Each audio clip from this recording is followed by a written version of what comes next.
Hi, it's Ian from the Postal Hub Podcast. And Marek from Last Mile Experts. And we are the Last Mile Prophets. This is the last word on the last mile.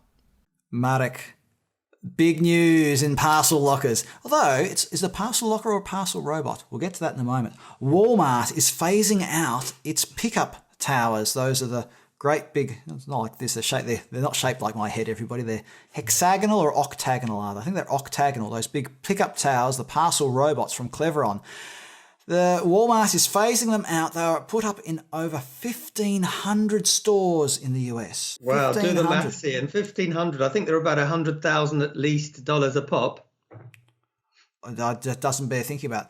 I'm sure, does Asda still have theirs? They probably do. And it said, this is the article from the Wall Street Journal a few days ago. It says, the decision reflects a growing focus on curbside pickup services that have become more popular during the pandemic. And I thought, isn't that an interesting little observation? And you might have seen some of the videos that people have posted online about collecting things from the likes of Target or Walmart, where a service associate, I think they call them, comes out to your car in your parking spot and gives you your stuff. Why would you want to go into the building? That's my understanding, and someone from Cleveron or Walmart or Bell & Howell wants to correct me, please do. But my understanding, Marek, was that they were located inside the building. So I've physically seen some of them. At least the ones I've seen were inside. And I think, Ian, you make a really, really good point, because it's not just the fact that you have to go in, but sometimes the store will be closed. And the beauty of any unit like that that's outside is effectively it becomes 24/7. Exactly. And by the way, I did the maths. Guess what? If we're right, and I'm taking the 100,000, which I think was the low end of the estimate of the cost, we're talking about $150 million if 1,500 stores had them. Oh, that's a lot of cash. As we say in my house, that's a lot of ice cream. Now, it says here, over the past year, Walmart has started to remove or turn off the 17-foot tall, what is 17 feet Americans? I don't know, is that 5 meters or something like that? Often placed at the front of stores. About 300 are being removed and around 1,300 hibernated, while Walmart focuses on other services. Wow. I mean, I've seen them in real life. I'm sure many of viewers have seen them in real life. They're impressive machines, aren't they? I mean, they're physically impressive when you see them. And I can't help but think, Marek, that the placement has been the problem. If the placement had been done right, like you said, 24/7 access, then the customers that want to do curbside collection could still do curbside collection. The customers that just want to pick up one thing or two things, whatever it might have been from Walmart, could still done that. And this is, Ian, exactly it. In my view, and this is how things must change, suppliers of any type of hardware, whether it's a traditional locker or another one, need to do more than just sell in a piece of hardware. They need to sell in advice. And if they don't have it, guess where they can go to?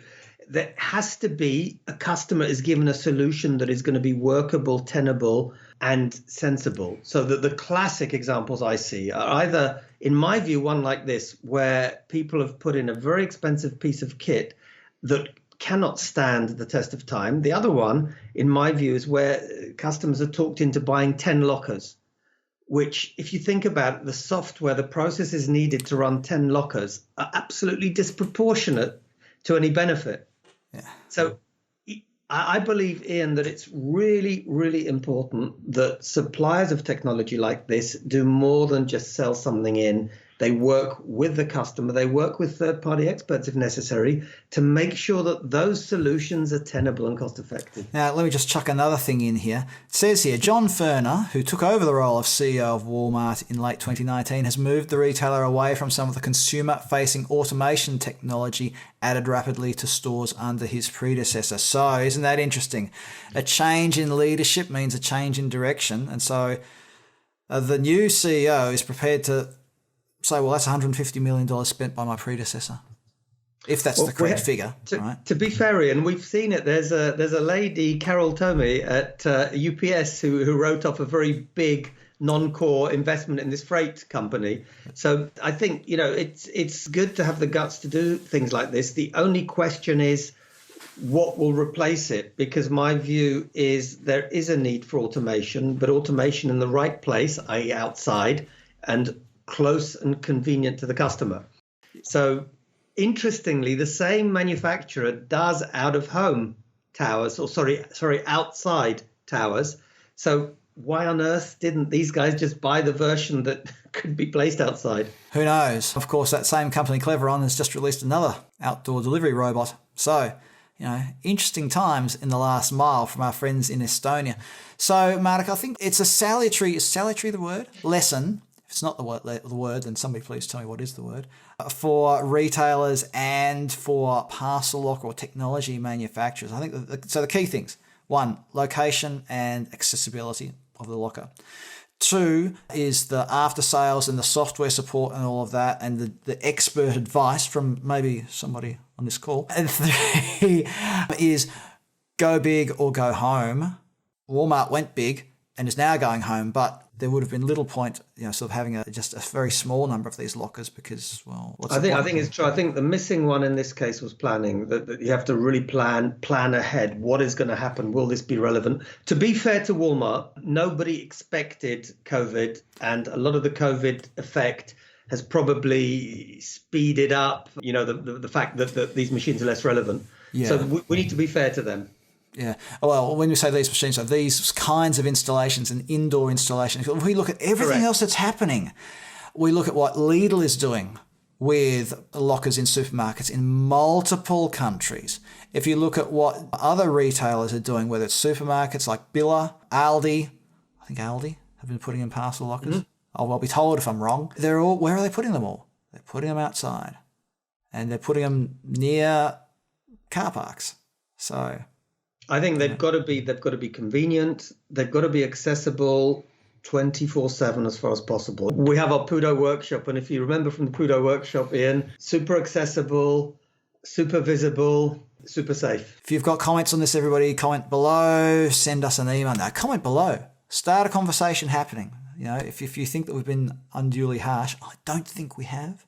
Then please share your comments. It would be really good if there's some people from Walmart that would like to share something that we don't know and tell us, hey, we've missed something, then great. It would be good to understand that. Yeah, comment below if you've got comments on this or anything to do with parcel lockers, or if you've got any comments. I'd love to hear more from people, Marek, about curbside collection. I think especially in markets like the USA where there are a lot of people in cars and you've got the space to allow for curbside collection and some technology around curbside collection. A notification on your phone, pull into parking spot number 2. Your associate's name will be Shayna, and Shayna will have your whatever it is ready for you.